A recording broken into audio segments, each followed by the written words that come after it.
Hello, and welcome to the Campus Technology Insider Podcast. I'm Rhea Kelly, Editor-in-Chief of Campus Technology, and your host. Ravi Pendse is passionate about data privacy. As Vice President for Information Technology and Chief Information Officer at the University of Michigan, he has worked to ensure that privacy is a part of every technology decision on campus. At the same time, he is committed to fostering a robust data culture that democratizes the use of data to inform decision-making. At the center of that culture is transparency, making sure students, faculty, and staff know exactly what types of data are collected and how that data is stored, accessed, managed, and shared. In this episode of the podcast, we talk about creating a data-aware, privacy-aware ecosystem, data governance challenges, making data visible to students, and more. Here's our chat. Hi, Ravi. Welcome to the podcast. Thank you so much. It's a privilege and honor to be with you. So at the University of Michigan, you've created a guide to personal data for students called VisiBlue. I'm wondering how that came about. I'm first of all very appreciative of your interest in the subject of privacy and specifically VisiBlue. What I wanted to do is just take a step back and share with you that I joined University of Michigan in 2018. So I'm in my fifth year now. And when we joined, working with all the stakeholders across campus, students, faculty, staff, we set out 5 high-level goals or priorities that we wanted to focus on. And they're all tied to this. That's why I'm sharing this. One of them was really enabling data-informed decision-making across campus. Our goal was to democratize the use of data. And anytime you're talking about data, you have to think about security and privacy. The other goal was elevating the customer experience. And we wanted to be very best for our customers. We wanted to meet where they were. And when you talk about elevating the customer experience, often it's informed by data because customers tell us if we are doing well or not. And that data becomes important. Again, then privacy of that data becomes critical. We were also focused, University of Michigan is one of the top research institutions in the world. We do about $1.6 billion of research every year. It's a number one public research university. And one of the key factors there is delivering intuitive research computing solution. And when our researchers work on major projects, including vaccine developments, sending mission to Mars, and all of these interesting things, guess what drives that? Tremendous amount of data and tremendous amount of data movement. So you're talking about data at rest, data moving. That's again tied to privacy and security of the data. We are also focused on building a transformational network because we wanted to have high-speed networks so researchers could move their data from point A to point B or share that data with researchers across the world. And last but not the least, tying all this together is how do we secure our open society?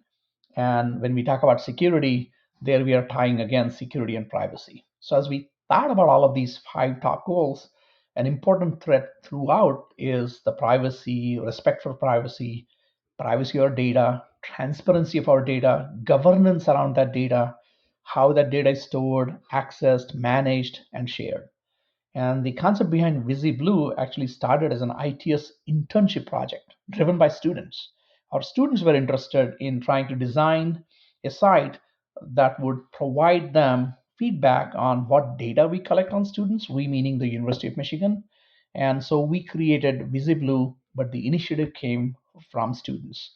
So VisiBlue, frankly, helps students understand how the data is collected. For example, when they apply for admission and financial aid, or when they interact with teaching and learning tools such as Canvas, or when they use their what is called as M card, that's the ID card they swipe to enter a building or library, and many more. And how is this data collected? How is this stored? Does this data support university operations and life on campus? How do we use this data to enhance the life of a student, whether it's in classroom or outside of classroom? So under VisiBlue, we also, in addition to all of this information, we also provide links and resources where students can actually see their data and update their data. Maybe when they apply, oftentimes that data may be their home address. But when they move here, the address may be different. So once they see that mail may be going to their home address and they want to change it, they can update that data. or maybe their banking information had changed now, they can update that data, and on and on. So the goal is there to also educate them, provide them the information, and allow them to interact with that data so that they could change it if needed. And the work on VisiBlue actually began at the start of the COVID-19 pandemic. And the first iteration of the tool actually was released in August of 2020 to all our students across campus. I was wondering about the timing. Uh, did COVID and the need to track COVID related data, did that have anything to do with, the launch of the project? In terms of like, I think that brings the concept of data privacy maybe closer to home for students because it's a real personal like health data issue. So while COVID did not drive, the tool was already in development. The actual development of this tool started back in 2018 as a student internship project. The COVID, frankly, brought the privacy of data further to limelight as well. Like if I'm collecting your health and wellness data, who is this data being shared with, and where is the data stored? How long are you planning to keep this data? All of these were very relevant questions, and University of Michigan, frankly, encourages these questions and discussion because we want people to ask these questions. So it's very helpful when we have a vibrant debate on this topic because I'm a privacy hawk. I actually believe that right to privacy should be as fundamental as right to vote. This is just my personal opinion. And so I was delighted when students, faculty, staff were asking these questions. And really, the goal of VisiBlue was to show in a very clear way what personal data collects and how it is used, like I shared with you before. It's so interesting that the idea came, from originally from students, because I'm always wondering how students feel about the use of their data. Do they readily opt in to having their data collected, and do they care about privacy concerns, or they just want to be aware of it? What's that level of awareness among students, do you think? And I think depending on who you speak to across different institutions on this specific topic, the opinions may vary.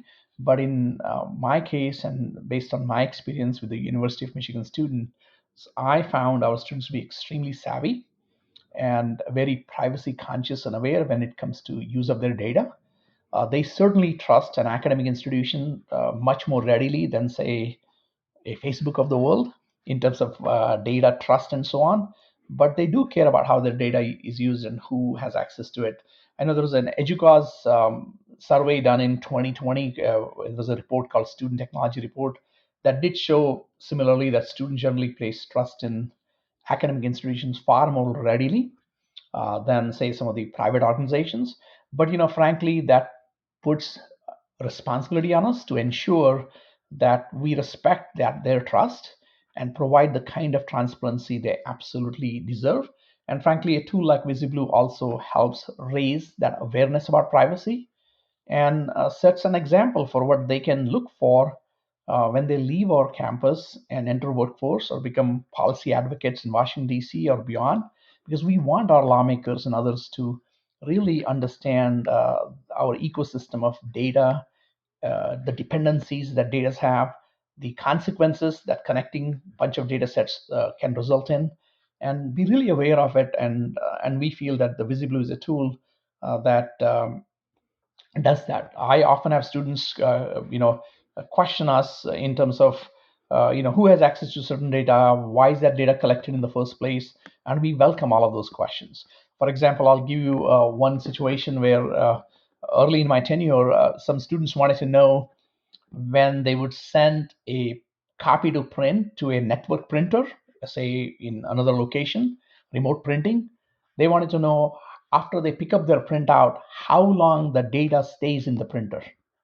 Uh, a question that I had not even thought about, to be candid with you. So that question came from students. To give an example of how students are interested in privacy aspects and how savvy they are. And our goal when we did VisiBlue was to really help us, proactively address these questions and to serve as a go-to resource for these and other routine queries, and use this as a dialogue to teach them, learn from them, and make us a much more data aware, privacy aware ecosystem at the University of Michigan.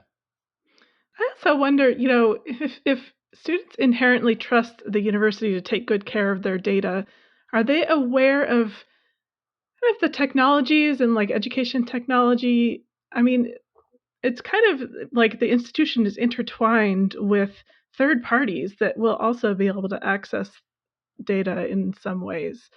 Is that an area that students are savvy about? So I think there are nuanced things there, right? So, for example, we use Canvas as our learning management system, right? So inherently, all of the learning management data is in Canvas. Canvas is a third-party provider, right? And so the question is, how can we ensure that Canvas is following all the rules that they're supposed to? That's where we typically have agreements with all these third-party providers to ensure that all state of Michigan laws and all our requirements are followed by third parties. So all third parties are vetted very, very clearly and carefully. And we share all of that information with our campus community through our safe computing website, because these questions come up all the time. Like, can Google read my email, for example? Michigan uses Gmail, and so can Google read my email? And that's where we have deployed tools. Like one of the tools we have deployed is a company called Virtru. It's spelled Virtru, and Virtru allows you to encrypt your Gmail messages, for example. And we wanted that tool to be available to our faculty, staff, and students so they can get even further sense of privacy. And the tool allows you to do many more other things. And so we deployed that to make that available to students, so and faculty and staff. So because we need to. It's just going back to that. It's our responsibility to be provide them the right tools, make them aware of what's out there. So that's why we made a tool like Virtru available to our campus community. Can you give an overview of all of the information presented to students in VisiBlue? Because I think it's really interesting to understand how thorough it is across all parts of the institution. No, I think, and one of the things we also did with VisiBlue when it was rolled out was it was not just that what information we provide, but also that it's a living and developing information site, so that it continues to grow.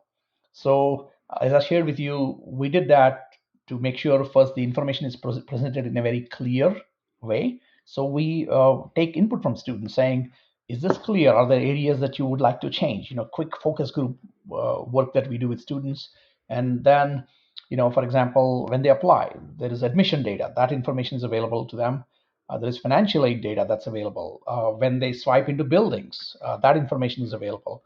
When, for example, they connect to our Wi-Fi, and let's say they've connected to Wi-Fi in building A, and then later they connect to Wi-Fi in building B.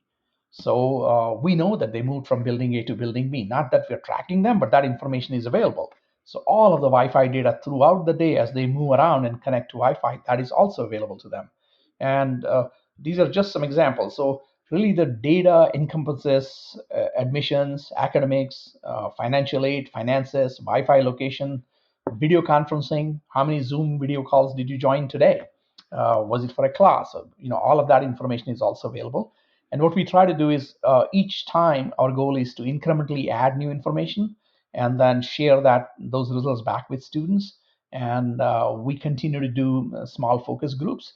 During COVID years, doing focus groups was harder, but now that we are back in person since last year, we will continue to enhance that. So these are just some of the examples.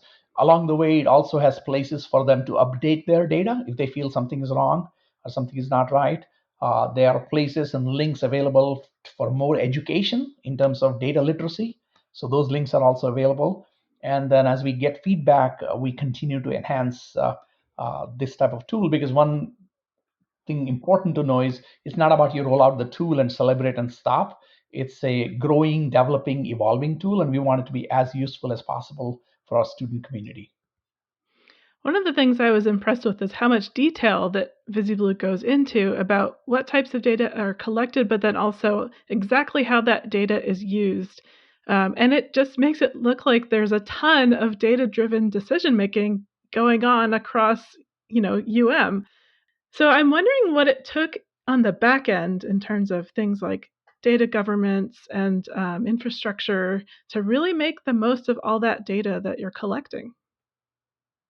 No, I think so. First of all, at Michigan, one of the phrases I coined was data informed decision making, and I encourage people to stay away from the words data driven, because the engineer in me, when you talk about data driven, I can often, if it's data driven, I can eliminate the human being in the loop and I can automate everything. And our goal is not to do that here. The goal is to keep the human beings in the loop, and human beings are, and basically enhance and inform our colleagues to make the decisions based on data and the information that data is providing. So we talk in terms of data informed decision making. And you're absolutely right. And in fact, I have shared with the campus community, our goal is a data democratization. We want to make sure that we are empowering our users to be able to use the data that's available to them and just in time format. The other thing that we try to do is, as we think about data, I feel that for any institution to have a successful data ecosystem, uh, I think of it as a three-legged stool. The first leg is, of course, the wisdom and the information that you derive from data for data informed decision making. The second leg of the tool that's very, very important to your point is the data governance. We established a robust data governance several years ago, and there's actually a data governance advisory committee that weighs in on all data related decisions. That's advisory to myself and our provost. And so we have a terrific data governance in place now, and that work still continues. So data governance is the other important leg of the stool. And the third leg, obviously, is the privacy of the information and transparency around what information is being collected. And I believe that these three legs have to be in balance for your data culture and your data ecosystem to be successful. Because, for example, if you have very bureaucratic, extreme data governance where nobody can do anything, people are going to ignore the whole thing and kind of do their own thing. If you don't have proper data governance and if you're just collecting data and sharing it with no rules and regulations, that can be turned into a very, very bad situation. If you are not careful about privacy and transparency, you may end up losing trust that people place in you, and that's a responsibility. And we never ever want to compromise our, importance of the privacy that we feel and how we value the trust that the campus community places in us. And that's why these three legs, the data governance, the use of that data, and of course the privacy and transparency of that data, these three legs have to be in balance to have a successful data culture and a data ecosystem. That seems like a fine line between too much data governance and too little. Absolutely, and that's where they have to be in balance, right? So that's why you have to have those in balance, because if you try to govern too much data, then what happens is in a campus where there are incredibly brilliant innovators across, they're going to find a way around it. And so that's where it's a balancing act, right? And that's why we have that responsibility. And I'm proud to say that I have an incredible team of data governance experts, and the committee comprises of many faculty members and others who do take their jobs very seriously, and we respect when they opine on things. Can you share any challenges you may have worked through or maybe are even still facing with data governance? Well, there are always challenges, right? Because like one of the challenges we had early on was, for example, how do you define data stewards or data owners, right? So, for example, if you are a registrar of the university, you should be typically responsible for student data, right? And if it is HR, human resources data, the VP of HR should be responsible for that. And so we had to work initially to educate everybody and get people to understand the different roles and so on. And that was challenging. The other part was University of Michigan, like most institutions, often are decentralized organizations. And so we had to remind people and units and colleges that it's not your data or my data, it's our data. So just because you're a college or a school within a university, it's still University of Michigan's data, and it's still our data, and we become stronger and we can do more things with our data when we share our data, not when we hold our data. And so that was an important lesson for all of us, but we all came together. I often like to say that when you have like five fingers of your hand, and if you have five fingers of your hand, and they're different size and different shapes, But if you want to get things done, they have to come together to get things done. And when I talk about different shapes and different sizes, I'm talking about the diversity of the individuals involved in these decisions making, diversity of the data that we collect all across. Yet all of that data and those individuals have to come together to get things done on a wonderful campus like ours. And that's where that trust is critical. And so that's how we went about. We were very methodical about it. We were very thorough about it. We were very patient because you can't rush. You can't just say to people, oh, just trust me and life will be good. You have to earn that trust. You earn that trust by showing the results of the data that you have and what that data is doing. So it was a not a 100 meters dash. It was a marathon, and it's still going on, where we continue to earn the trust. We continue to partner across campus, convincing people that why sharing data is what gives us our power as the institution, and it's working really, really well. People are coming together, but it wasn't easy at all, and I don't think it's ever easy anywhere because these conversations are hard. Because a researcher may say, "Oh, what do you mean you can't open that port? Just give me that data. It's important to my research." Well, if it's patient-related data, there are rules we have to follow before I can let you access any patient-related data, right? Somebody could say, well, "What do you mean you can't share the vaccine data with me?" It's important for my research. Well, there are rules around vaccine data that so we have to work with people to educate them. And once you do, people understand. And if you show them the way, people will come around and become actually your partners. And we've had great success there. That's because of the first of all the culture of cooperation that exists across University of Michigan. And we also have a culture of very vibrant debate. So we debate these things, and that's good. We question each other, which is great. That's what a higher education institution is about, right? We question each other, we learn. I sometimes jokingly like to call it constructive irreverence, which is great. I like that. And we yeah. And so it's all good, and we're working through that. And we believe that we are at a great situation in our case, and our plans are actually this coming year to release a VisiBlue equivalent for our faculty and staff. So we're working on that actually now. So we would like to have a similar presence for our faculty and staff. Again, it's a different type of data, right? But I remember I was in a business school college meeting where one of the departments wanted to know, why do we even bother to collect any of their Wi-Fi data? And which is a fair question to ask, right? And so we had discussion and debate about that. But we want our faculty to be aware what data, if any, that's there, why it's collected, how long it's kept.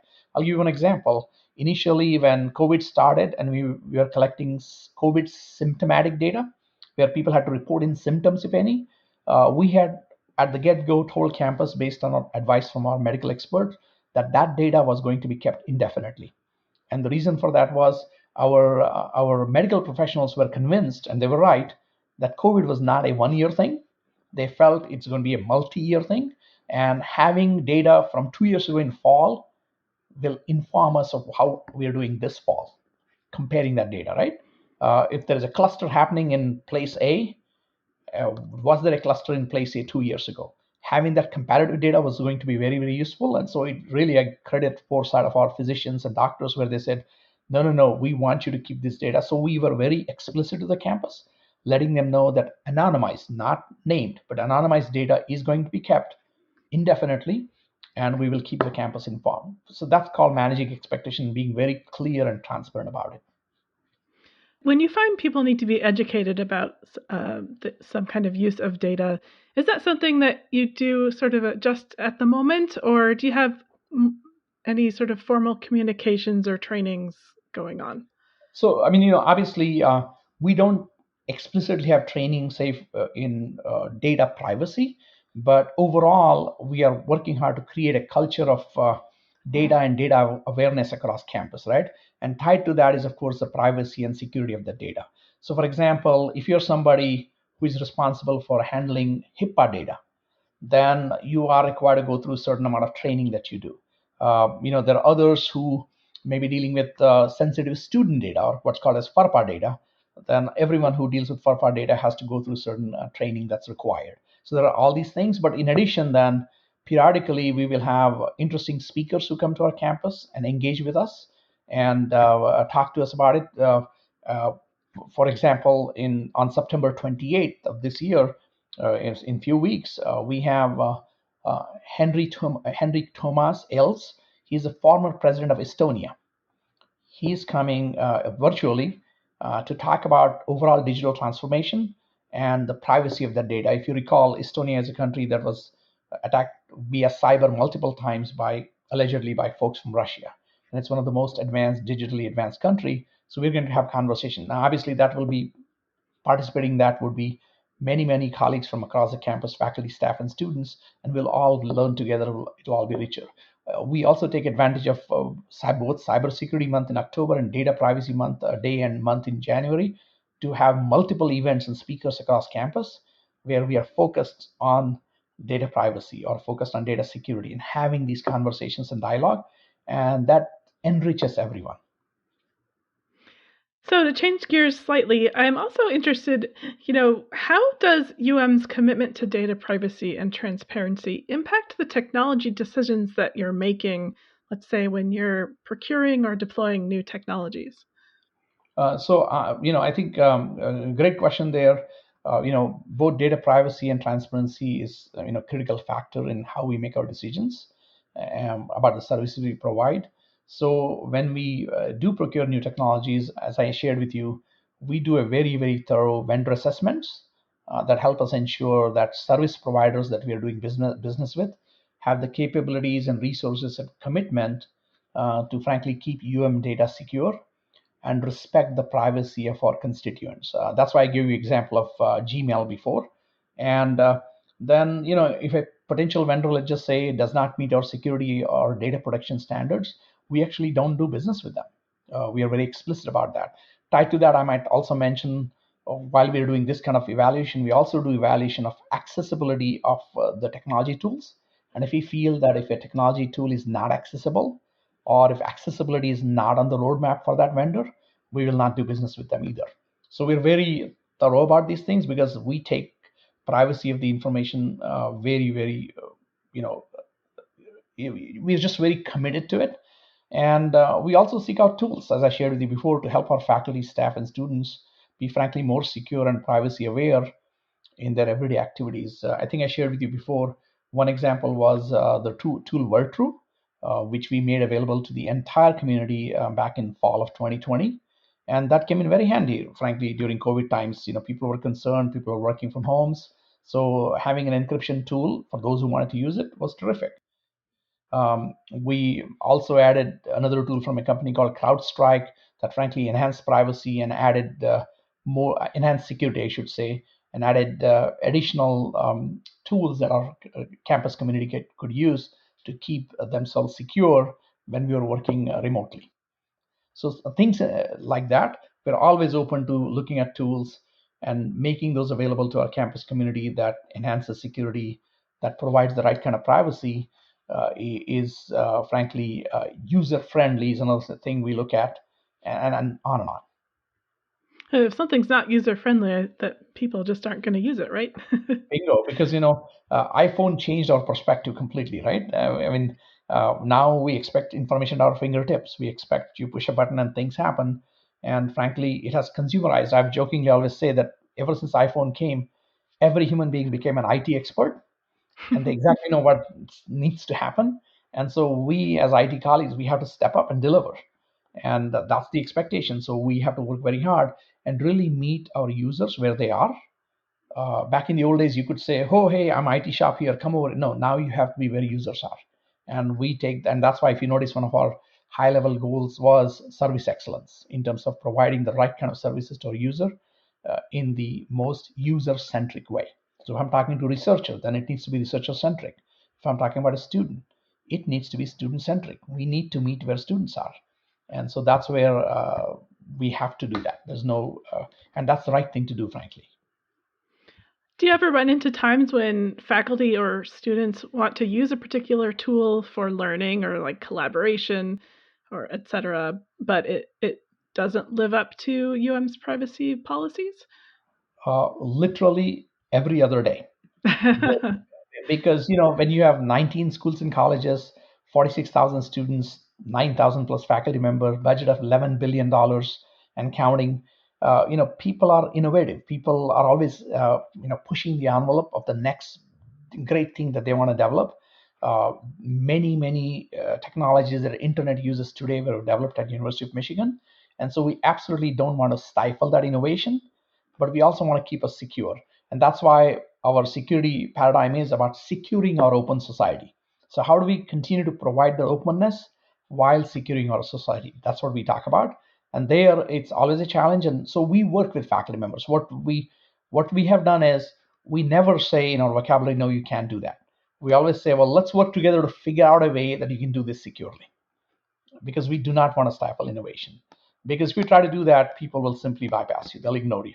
And then it puts the entire university at risk.